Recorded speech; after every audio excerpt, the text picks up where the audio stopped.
रघु रघु म्हणजे गावामधला एक अट्टल दारुडा. दारूच्या नादात त्याने स्वतःचं अख्खं आयुष्य उद्ध्वस्त करून टाकलं. दारू पिऊन आल्यावर तो घरात बायको आणि मुलांना मारहाण आणि शिवीगाळ करायचा. शेवटी त्या सर्व त्रासाला कंटाळून रघुची बायको मुलांना घेऊन माहेरी निघून गेली.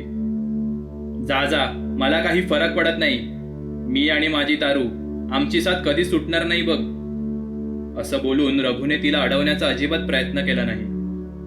रघु गावच्या एका शाळेत शिपाई म्हणून कामाला होता, पण त्याच्या त्या सततच्या सुट्ट्या आणि कामावर सुद्धा त्याचं नशेत असणं या सर्व सवयींमुळे त्याला कामावरून काढून टाकण्यात आलं.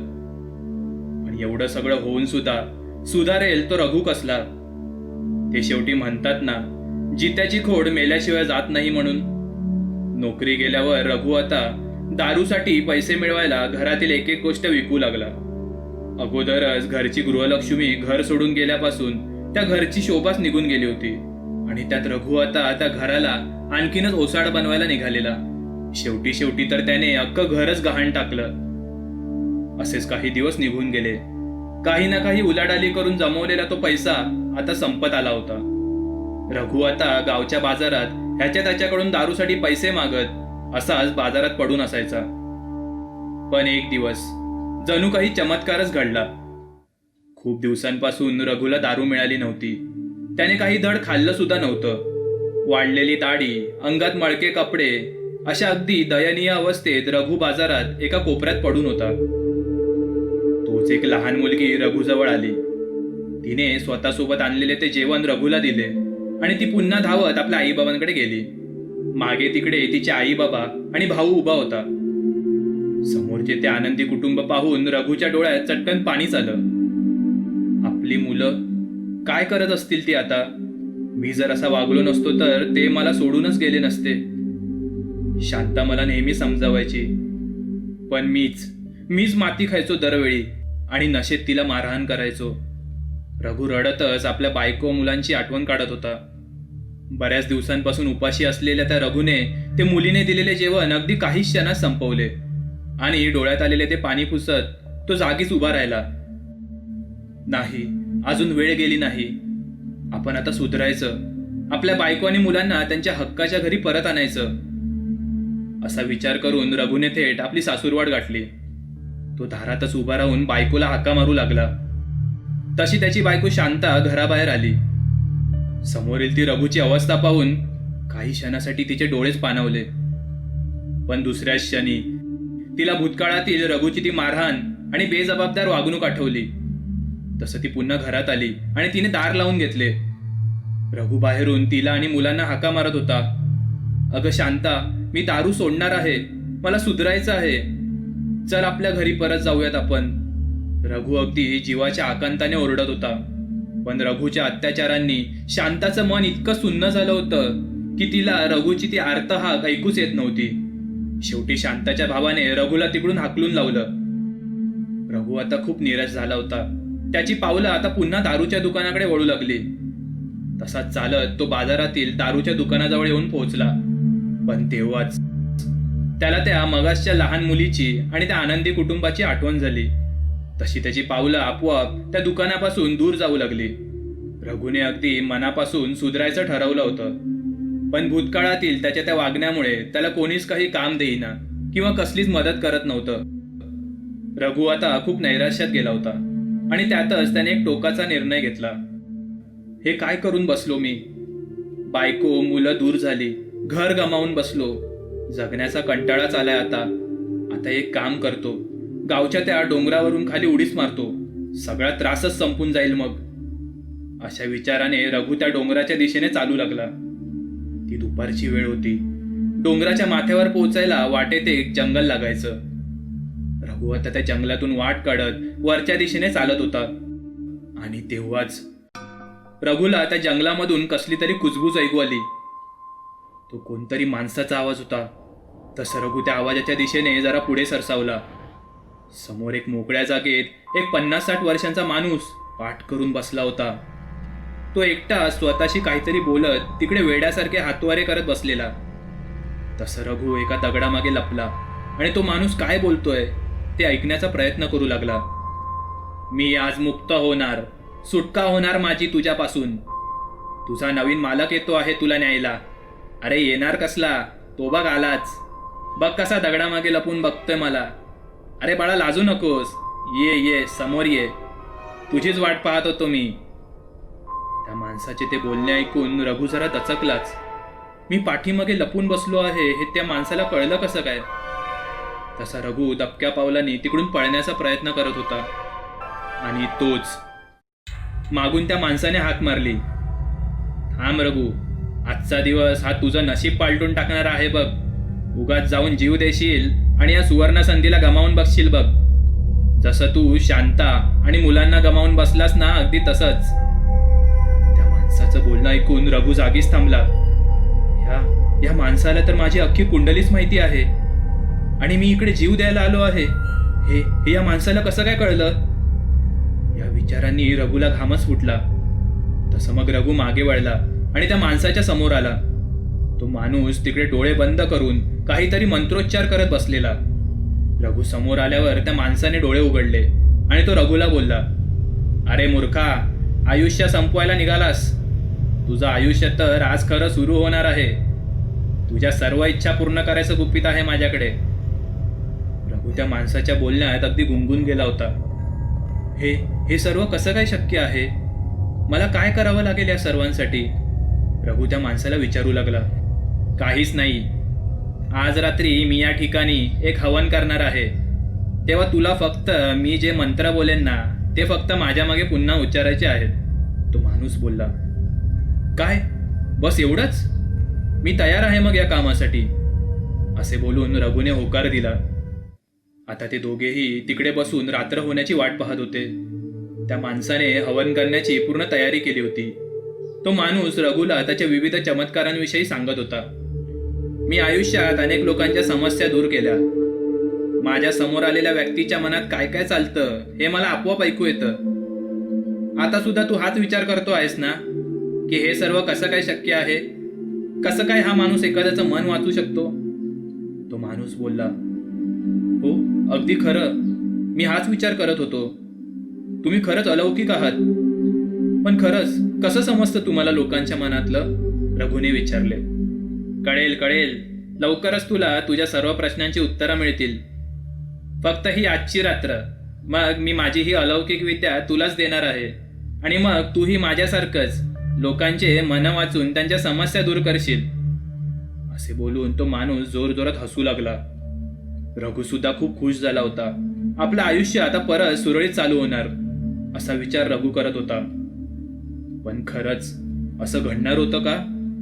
की रघु काहीतरी वेगळंच संकट स्वतःवर ओढवून घेत होता? असंच मग त्या माणसाशी बोलता बोलता रात्र झाली. आता रात्रीचे 12 वाजले होते. तसं त्या माणसाने तो हवन करण्यास सुरुवात केली. त्या माणसाच्या पाठोपाठ रघु सुद्धा तसाच मंत्रोच्चार करत होता. त्यांची ती पूजा 2-3 तास चालली.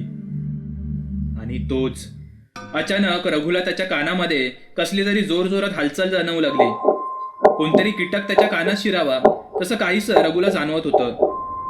हळूहळू जसं ते मंत्रोच्चारांचा वेग वाढत गेला तसतसं रघुच्या कानातील ती हालचाल आणि वेदना वाढू लागल्या.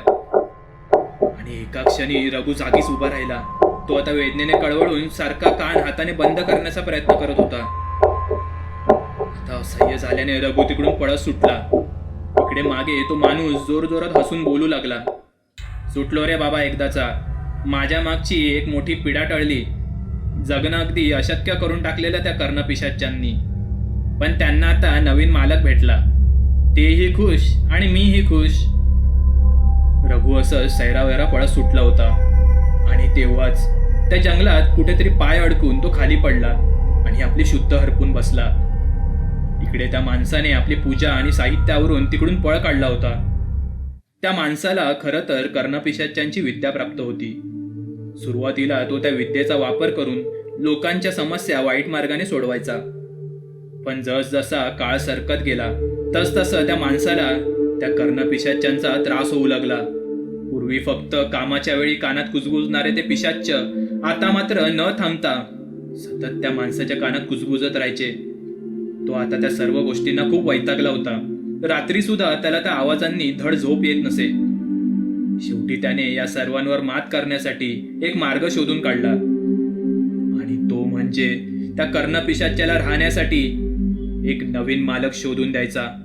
त्या माणसाने काही दिवसांपूर्वी त्याला रघुला आजारात पाहिलं होतं आणि त्याच्या समस्या त्या पिशाच्यांच्या मदतीने जाणून घेतल्या होत्या, आणि म्हणूनच त्याने या कामासाठी रघुची निवड केली होती. आता सकाळ झाली. त्या जंगलात बेशुद्ध पडलेल्या रघुला आता जाग आली. तसा तो धावत त्या हवन केलेल्या जागी त्या माणसाला शोधत आला, पण तिकडे कोणीच नव्हतं. रात्री आपल्यासोबत काय घडलं? आपल्याला खरोखरच ती मन वाचायची आणि समस्यांचे निराकरण करण्याची अलौकिक शक्ती प्राप्त झाली असेल का, असा रघु विचार करू लागला. आणि तेव्हाच एक आवाज आला, हो, तुला ती शक्ती प्राप्त झाली आहे. अचानक कोणीतरी रघुच्या कानात जोरात बोललं. तसं जरा घाबरतच तो पुढे बोलला, मला माझी मुलं आणि बायको परत हवी आहेत, आणि दारूच्या नशेत मी जे जे काही गमावलं ते सर्व मला परत हवं आहे. काय करावं लागेल मला त्यासाठी? तसं मग पुन्हा त्याच्या कानात कोणीतरी कुजबुजू लागलं, ठीक आहे, एक काम कर, आता लगेच बाजूच्या तालुक्यातील बाबू वैद्याकडे जा आणि त्याच्याकडून विष उतरवायचं औषध घेऊन ये. पुढचं काय ते मी तुला नंतर सांगतो. तसं मग सांगितल्याप्रमाणे रघु त्या बाजूच्या तालुक्यातील त्या बाबू वैद्याकडे गेला आणि काही खोटं कारण सांगून ते विष उतरवायचं औषध घेऊन आला. तसं मग पुन्हा त्याच्या कानांमध्ये हालचाल झाली आणि कोणीतरी त्याच्या कानात कुजबुजू लागलं, आता सरळ चालत सरपंचांच्या शेताची वाट धर, तुला तिकडे काय करायचंय ते आपोआप कळून जाईल. तसं मग रघु त्या शेतावरच्या वाटेवर चालत होता. तोच त्याला समोर कसली तरी धावपळ दिसली. लोक गर्दी करून तिकडे शेताजवळच्या रस्त्यावर उभी होती. तसं मग रघु सुद्धा तिकडे धावत गेला. गर्दीतून वाट काढत त्याने पुढे डोकावून पाहिलं. तिकडे समोर सरपंच बेशुद्ध पडले होते. त्यांना शेतात काम करताना साप चावला होता. त्या उंच दिप्पाड पैलवान सरपंचांना दवाखान्यात उचलून नेणं सुद्धा शक्य नव्हतं. त्यामुळे सर्व तिकडे ॲम्ब्युलन्सची वाट पाहत होते. तसं रघु पुढे सरसावला, मी काही इलाज करू का? माझ्याकडे विष उतरवण्यावर एक जालीम औषध आहे, असं बोलत रघुने स्वतःसोबत आणलेला तो औषधांचा लेप सापाने दंश केलेल्या जागी लावला. आणि आश्चर्यच, काही तासांनी त्या दंश केलेल्या जागेवरची सूज कमी झाली आणि काळा निळा पडलेला तो भाग सामान्य होऊ लागला. काही दिवसांनी सरपंचांना बरं वाटल्यावर त्यांनी रघुला भेटायला त्यांच्या घरी बोलवले. तसा रघु सरपंचांच्या घरी गेला. आज तुझ्यामुळेच मी वाचलो रघु, खरंच अगदी देवदूतासारखा आलास बघ मला वाचवायला. बोल, तुला काय पाहिजे? तसं अचानक रघुच्या कानात पुन्हा कुजबूज सुरू झाली. त्यांना बोल की तुला गावी एक जागा हवी आहे, जिकडे तुला तुझा छोटासा जडीबुटींचा दवाखाना सुरू करायचा आहे. तसं सांगितल्याप्रमाणे रघुने आपली ती इच्छा सरपंचांना बोलून दाखवली. तसं खुश होऊन सरपंचांनी लगेच रघुला एका मोक्याच्या ठिकाणी जागा देऊ केली. रघुने तिकडे एक छोटासा आयुर्वेदिक जडीबुटींचा दवाखाना सुरू केला. सरपंचांकडून रघुची वाहवा ऐकून अनेक लोक उपचारासाठी रघुकडे यायची. पण रघु मात्र त्यांची शारीरिक व्याधींपेक्षा त्यांची मानसिक दुखणी जाणून त्यांना काही ना काही उपाय सांगायचा. रघु त्या कर्णपिशाच्यांच्या मदतीने त्या लोकांची मनं वाचायचा आणि त्यांच्या समस्यांवर काळ्या जादूने उपाय सुचवायचा. आता अनेक लोकांना रघुच्या त्या उपायांचा गुण येऊ लागला. रघुच्या त्या दवाखान्यासमोर लोकांची नुसती रांग लागलेली असायची. रघुला आता खूप पैसे मिळू लागले होते. त्याने त्या पैशांनी स्वतःचे गहाण ठेवलेले घर, बायकोचे दागिने सारं काही सोडवलं. रघुचा नावलौकिक आता त्याच्या बायकोपर्यंत सुद्धा पोहोचला होता. आता हे खरोखर सुधारले आहेत वाटतं, असा विचार करून शांता मुलांना घेऊन पुन्हा घरी परतली. घरी बायको आणि मुलांना आलेलं पाहून रघु खूप खुश झाला. सगळं काही पुन्हा आनंदात सुरू झालं होतं. पण कर्णपिशाच्यांच्या मदतीने वाईट मार्गाने मिळवलेले ते सुख फार काळ टिकणारं नव्हतं. जसजशी वर्ष सरत गेली तसतसं त्या माणसाप्रमाणेच रघुलाही आता त्या पिशाच्यांचा त्रास होऊ लागला. दिवस असो वा रात्र सतत त्याच्या कानात ते पिशाच्य कुजबुजत राहायचे. रात्र रात्र त्या आवाजांमुळे रघुला झोपच नाही लागायची आणि अनेक रात्र जागून काढल्याने रघुचे डोळे अगदी लाल बुंद झाले होते. तो सतत वेड्यासारखा एकटाच कोणाशी तरी बोलत राहायचा. त्याच्या या वागण्याने घरातील सुद्धा आता घाबरले होते. रघुला आता ते सारंच फार असह्य झालं होतं. त्या सततच्या त्या कानातील आवाजामुळे तो रडकुंडीला आला होता. हळूहळू रघुची प्रकृती सुद्धा बिघडू लागली. वाईट मार्गाने पिशाच्यांच्या मदतीने मिळवलेला तो पैसा रघुच्या औषध पाण्यावरच खर्च झाला. आणि एके दिवशी त्या वेदना असह्य होऊन रघुने या जगाचा निरोप घेतला. वाईट मार्गांनी सुख मिळवण्याचा रघुचा तो प्रयत्न निष्फळ ठरला होता.